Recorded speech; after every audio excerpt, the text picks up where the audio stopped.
જય સોમનાથ વિદ્યાર્થી મિત્રો, આજનો આપણો આ લેક્ચર નંબર 4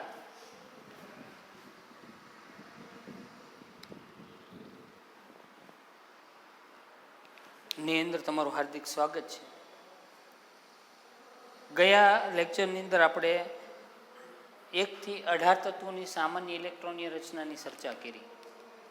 બરોબર, જરાક એને યાદ કરી લઈએ ઝડપથી અને પછી આપણે આગળ વધીએ. ચલો, સૌથી પહેલો પરમાણુ ક્રમાંક હાઇડ્રોજન, સામાન્ય ઇલેક્ટ્રોનીય રચના 1. પરમાણુ ક્રમાંક 2 હિલિયમ, સામાન્ય ઇલેક્ટ્રોનીય રચના 2. લિથિયમ પરમાણુ ક્રમાંક 3, સામાન્ય ઇલેક્ટ્રોનીય રચના 2-1. બેરેલિયમ પરમાણુ ક્રમાંક 4, સામાન્ય ઇલેક્ટ્રોનીય રચના 2-2. બોરોન પરમાણુ ક્રમાંક 5, સામાન્ય ઇલેક્ટ્રોનીય રચના 2-3. કાર્બન પરમાણુ ક્રમાંક 6, સામાન્ય ઇલેક્ટ્રોનીય રચના 2-4. નાઇટ્રોજન પરમાણુ ક્રમાંક 7, સામાન્ય ઇલેક્ટ્રોનીય રચના 2-5. ઓક્સિજન પરમાણુ ક્રમાંક 8, સામાન્ય ઇલેક્ટ્રોનીય રચના 2-6.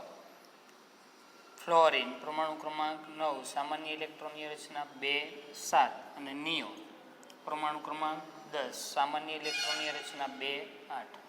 યાદ રાખશું, અહીંયા આપણે મેં કાલે કીધું હતું કે પરમાણુ કેન્દ્રની આસપાસનો એવો વિસ્તાર કે જ્યાં ઇલેક્ટ્રોન શું કરે છે, પરિભ્રમણ કરે છે, તે માર્ગને શું કહીએ છીએ, કક્ષા. કક્ષાઓની આપણે વાત કરી હતી. મેં કાલે કક્ષાઓની સંખ્યાની પણ ચર્ચા કરી હતી તમને. પહેલી કક્ષા કઈ હતી, કે, બીજી એલ, ત્રીજી એમ, ચોથી એન. પહેલી કક્ષામાં કેટલા ઇલેક્ટ્રોન ભરાતા હતા, 2. બીજી કક્ષામાં 8, ત્રીજીમાં 18, ચોથીમાં 32. ઓકે, તો હવે પહેલી કક્ષામાં 2 અને બીજી કક્ષામાં 8 ભરાઈ ગયા. તો હવે સોડિયમમાં ઇલેક્ટ્રોન ક્યાં ભરાવાના છે, ત્રીજી કક્ષા. એટલે સોડિયમની સામાન્ય ઇલેક્ટ્રોનની રચના શું થાય, 2, 8, 1. મેગ્નેશિયમ, તેની સામાન્ય ઇલેક્ટ્રોનીય રચના 2, 8, 2. એલ્યુમિનિયમ, તેની સામાન્ય ઇલેક્ટ્રોનીય રચના 2, 8, 3. સિલિકોન 2, 8, 4. ફોસ્ફરસ 2, 8, 5. સલ્ફર 2, 8, 6. ક્લોરિન 2, 8, 7. આર્ગોનની મેં તમને પ્રશ્ન પૂછ્યો હતો, એટલે આન્સર હતો 2, 8, 8. હવે આવે છે પોટેશિયમ, પણ સંજ્ઞા શું છે તેની, કે. શા માટે, આપણે અગાઉ ચર્ચા કરી છે કેલ્શિયમ ઉપરથી. ઓકે, હવે તેની ઇલેક્ટ્રોનીય રચનામાં ધ્યાન રાખશું મિત્રો. હવે તમને એમ થાય કે હવે ઇલેક્ટ્રોનીય રચના શું થવી જોઈએ, 2, 8, 9. એમ થતું નથી. અહીંયા થોડીક અપવાદરૂપ વર્તણૂક જોવા મળે છે. અહીંયા 8 ઇલેક્ટ્રોન જ રહે છે અને 9વો ઇલેક્ટ્રોન છે ત્રીજી કક્ષાને બદલે ક્યાં ગોઠવાય, ચોથી કક્ષા. બરોબર, જે આપણે બીજું ચેપ્ટર ભણશું પરમાણ્વીય બંધારણ, ત્યારે તેની વિગતે ચર્ચા કરશું શા માટે આવું થાય છે. બરોબર, અત્યારે આપણે સ્વીકારશું કે ભાઈ અહીંયા પોટેશિયમમાં અપવાદરૂપ વર્તણૂક આપણને જોવા મળી, અલગ પડે છે. બરોબર, જે રેગ્યુલર અત્યાર સુધી ચાલતું હતું કે પહેલી કક્ષામાં ઇલેક્ટ્રોન ભરાય ત્યારબાદ બીજી કક્ષા, બીજી કક્ષામાં ભરાય ત્યારબાદ ત્રીજી કક્ષા. બરોબર, તો અહીંયા પોટેશિયમની ઇલેક્ટ્રોનની રચના 2, 8, 8, 1. અને ત્યારબાદ કેલ્શિયમની ઇલેક્ટ્રોનની રચના 2, 8, 8, 2. ઓકે, એમાં પણ પોટેશિયમની જેમ આપણને વર્તણૂક જોવા મળે છે.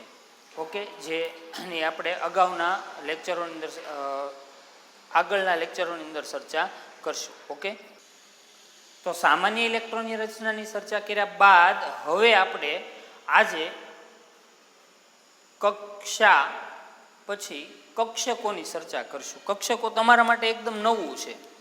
બરોબર, પહેલા હું તમને એક વ્યાખ્યા યાદ અપાવી દઉં કક્ષાની, અને પછી આપણે વ્યાખ્યા જોઈશું કક્ષક.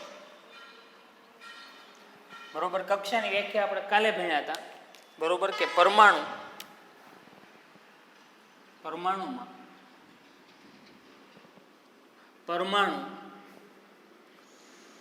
કેન્દ્રની આસપાસ નો એવો વિસ્તાર કે જ્યાં ઇલેક્ટ્રોન પરિભ્રમણ કરે. પરિભ્રમણ કરે છે તે માર્ગને કક્ષા કહે છે. તો કક્ષક કોને કહેવાય? અંગ્રેજીમાં ઓર્બિટલ. ખાસ ધ્યાન રાખશો અહીંયા કે પરમાણુ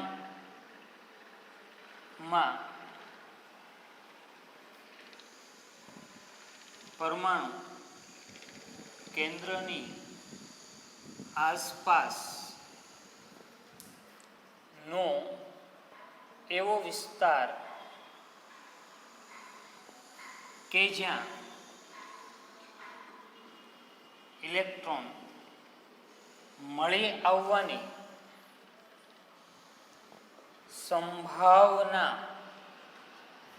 મહત્તમ હોય, મહત્તમ એટલે વધારે, મહત્તમ હોય તેને કક્ષક કહે છે. બે વ્યાખ્યાઓની સરખામણી કરશો એટલે એકમાં મેં એમ કીધું છે ઉપર કે ઇલેક્ટ્રોનના પરિભ્રમણનો માર્ગ કીધો છે, અને અહીંયા મેં સ્પષ્ટતા કરી છે કે જ્યાં ઇલેક્ટ્રોન મળી આવવાની સંભાવના મહત્તમ હોય તેને શું કહેવાય? કક્ષક. ઓકે, કક્ષકો છે ને ભાઈ એ કક્ષાની અંદર આવેલી છે. સાંભળજો મિત્રો, હું ફરી એકવાર રિપીટ કરું છું.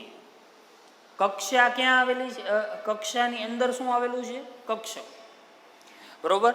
કક્ષકોના આપણે અત્યારે 4 પ્રકાર જોવાના છે. કક્ષકના મુખ્ય હું અત્યારે 4 પ્રકાર પાડું છું. આગળ આવે પણ આપણે કક્ષાની જેમ કક્ષા કેટલી હતી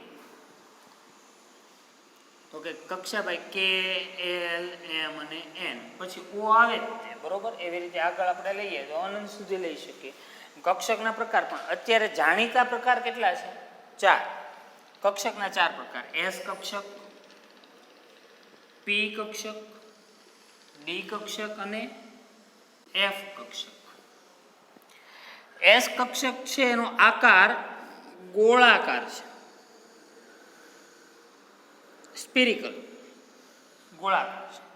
પી કક્ષક છે તેનો આકાર ડમ્બેલ આકાર છે.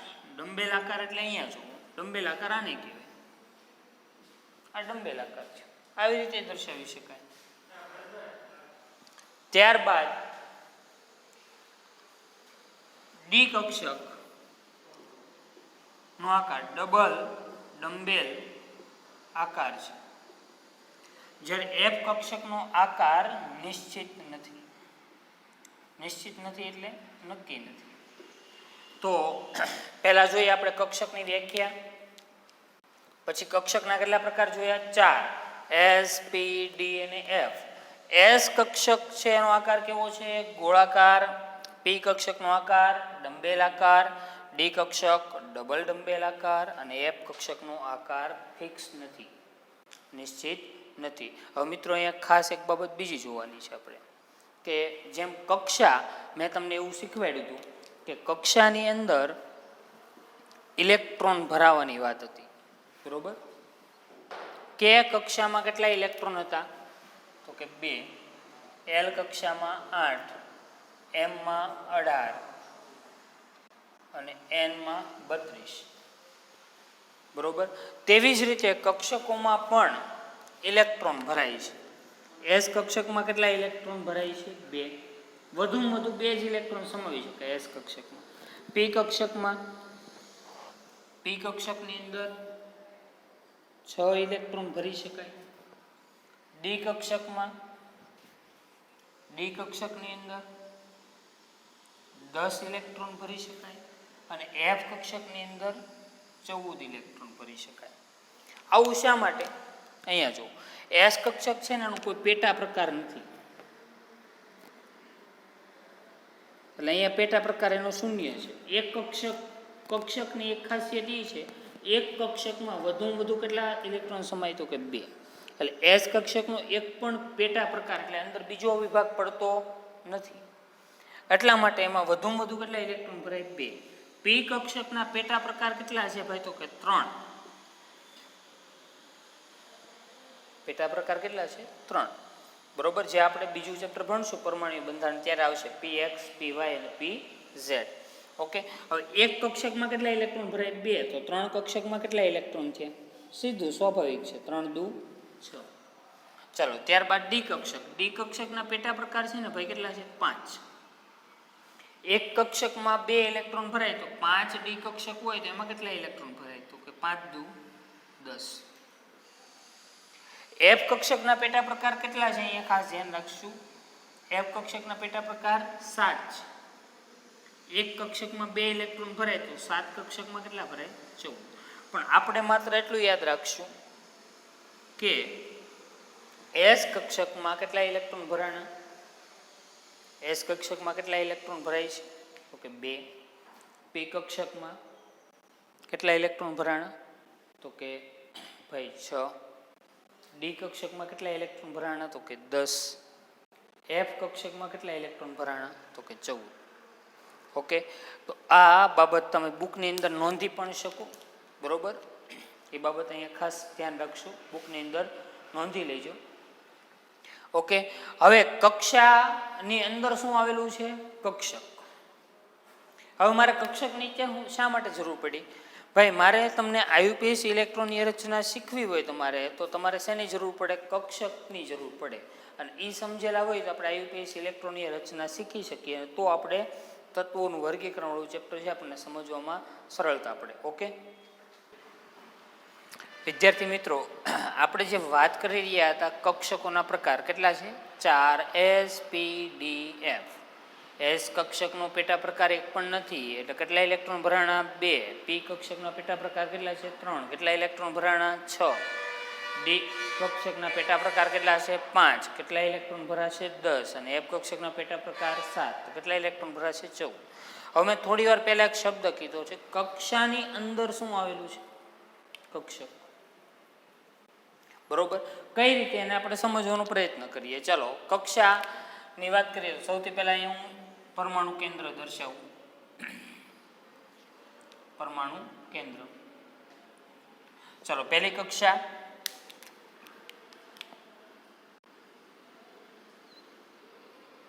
કે કક્ષા, બીજી કક્ષા એલ, ત્રીજી એમ અને ચોથી એ. કે એલ એમ એન. ઓકે, આપણને ખબર છે કે કક્ષા એલ એમ અને એન. કે કક્ષાને આપણે પહેલી કક્ષા કહીએ, એલ ને બીજી, એમ ને ત્રીજી, એન ને ચોથી. કે કક્ષામાં કેટલા ઇલેક્ટ્રોન ભરાય છે? તો કે આપણને ખબર છે 2. એલ કક્ષામાં કેટલા ઇલેક્ટ્રોન ભરાય છે?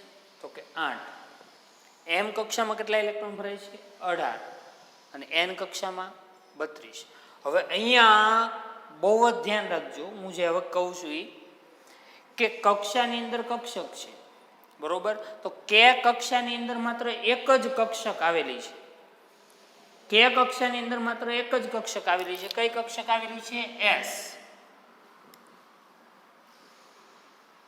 એસ કક્ષકમાં કેટલા ઇલેક્ટ્રોન ભરાય? 2. કે કક્ષામાં કેટલા ઇલેક્ટ્રોન ભરાય? 2. બરોબર. એલ કક્ષામાં કઈ કઈ કક્ષકો આવેલી છે? તો કે એસ પી. હવે તમને એમ થાય કે આ કઈ રીતે? જો હવે એનો તાળો મેળવીએ. કે કક્ષામાં કેટલા એલ કક્ષામાં કેટલા ઇલેક્ટ્રોન ભરાય? 8. કક્ષાની અંદર શું છે? કક્ષક. એસ કક્ષકના કેટલા ઇલેક્ટ્રોન? 2. અને પી કક્ષકના કેટલા ઇલેક્ટ્રોન? 6. 2 + 6 કેટલા થયા? 8. 2 + 6 એટલે કેટલા થયા? 8. ઓકે, ચલો એમ કક્ષામાં કેટલા ઇલેક્ટ્રોન ભરાય? તો કે અહીંયા કે કક્ષામાં 2, અહીંયા 8, અહીંયા 18. તો એમ કક્ષામાં 3 કક્ષકો છે, એસ પી ડી. ચલો એસ કક્ષક છે એની અંદર કેટલા ઇલેક્ટ્રોન ભરાય? 2. પી કક્ષકમાં 6, ડી કક્ષકમાં 10. ટોટલ સરવાળો કરો તો 10 + 6 + 2 કેટલા થયા? 18. તો એમ કક્ષામાં પણ કેટલા ઇલેક્ટ્રોન ભરાય? 18. તો અહીંથી એક બાબત આપણને જાણવા મળી કે કક્ષામાં કક્ષક આવેલી છે અને એમાં કે કક્ષામાં એક જ કક્ષક છે એસ, એલ કક્ષામાં બે કક્ષકો છે એસ અને પી, એમ કક્ષામાં એસ પી ડી. તો એન કક્ષામાં કઈ હોઈ શકે? અહીંયા જો એન કક્ષામાં કેટલા ઇલેક્ટ્રોન ભરાય? 32. તો એસ પી ડી અને એફ. એસ કક્ષકમાં કેટલા ઇલેક્ટ્રોન? તો કે 2. પી કક્ષકમાં 6, ડી કક્ષકમાં 10 અને એફ કક્ષકમાં 14. સરવાળો કરો તો 14 + 10 24 ને 6 30 ને 2 32. બરોબર. તો અહીંયા આપણે તાળો મેળવી લીધો એ બાબતનો. બરોબર. તો હવે અહીંયા ધ્યાન રાખજો. હવે આના બધાને આપણે નંબર આપી દઈએ. કે કક્ષા એટલે પહેલી કક્ષા છે, એટલે કે કક્ષાની અંદર જે કક્ષક છે આવેલી એની આગળ આપણે એક આંકડો લખીએ 1. તો શું વંચાય? 1s. એલ કક્ષામાં બે કક્ષકો છે એસ અને પી. એલ કક્ષા એટલે કેટલી? તો કે બીજી કક્ષા. તો આપણે શું લખવું પડે? 2s અને 2p. ત્યારબાદ એમ કક્ષા, બરોબર. તો ત્રીજી કક્ષા, તો નંબર કેટલો આવે? 3. તો શું લખાય? 3s 3p અને 3d. હવે બહુ વાંચવામાં 1s, s ની આગળ 1 એટલે 1s, 2s એટલે s ની આગળ કેટલા છે? 2. બરોબર. 2p, બરોબર. 3s 3p 3d. ચાલો હવે આમાં જુઓ તો ચોથી કક્ષા n છે, બરોબર. તો ચોથી કક્ષા n હોય તો અહીંયા મારે શું લખવું પડે આગળ? 4. 4s 4p 4d અને 4f. ઓકે. આ અત્યારે બાકી આના માટેના આપણે નિયમો છે બધા. આવબાવનો નિયમ, હુંડનો નિયમ, પૌલીનો નિયમ, બરોબર. આ બધા નિયમો આપણે પરમાણ્વીય બંધારણ ચેપ્ટરની અંદર આપણે વિગતે ભણવાના છીએ. પણ હાલ પૂરતી એટલું યાદ રાખો, કક્ષાની અંદર શું આવેલું છે? કક્ષક. પહેલી કક્ષા કે એમાં માત્ર એક જ કક્ષક કઈ છે? 1s. બીજી કક્ષા એલ, તો એમાં કઈ કક્ષકો છે? 2s અને 2p. એમ કક્ષામાં 3 કક્ષકો 3s 3p અને 3d. અને એન કક્ષામાં 4s 4p 4d અને 4f. બરોબર. તો આજના લેક્ચરમાં આપણને એટલું જાણવા મળ્યું, કક્ષાની અંદર કક્ષકો, કક્ષકોના 4 પ્રકાર S P D F. S કક્ષકમાં 2 ઇલેક્ટ્રોન, પી કક્ષકમાં 6 ઇલેક્ટ્રોન, ડી કક્ષકમાં 10 અને એફમાં કેટલા ભરાય? 14. જેવી રીતે કક્ષામાં ઇલેક્ટ્રોન ભરાતા હતા ને એવી જ રીતે ક્યાં ભરાશે ઇલેક્ટ્રોન? કક્ષકમાં. એટલે કે પહેલી કક્ષા ભરાઈ ગયા બાદ કઈ કક્ષા ભરાય? બીજી. તો અહીંયા પહેલી કક્ષક ભરાઈ ગયા બાદ બીજી કક્ષક, બીજી ભરાઈ ગયા બાદ ત્રીજી. બરોબર. તો ઇલેક્ટ્રોન ભરાવાનો ક્રમ શું થાય? તો કે પહેલી કક્ષક કઈ ભરાય? 1s. 1s ભરાઈ ગયા બાદ ઇલેક્ટ્રોન ક્યાં જાય? 2s. 2s ભરાઈ ગયા બાદ ઇલેક્ટ્રોન 2p. એવી રીતે ક્રમ આગળ ચાલ્યા કરે. એટલે સૌથી અગત્યની બાબત આપણને યાદ હોવું જોઈએ કે કક્ષામાં કઈ કઈ કક્ષકો છે ભાઈ?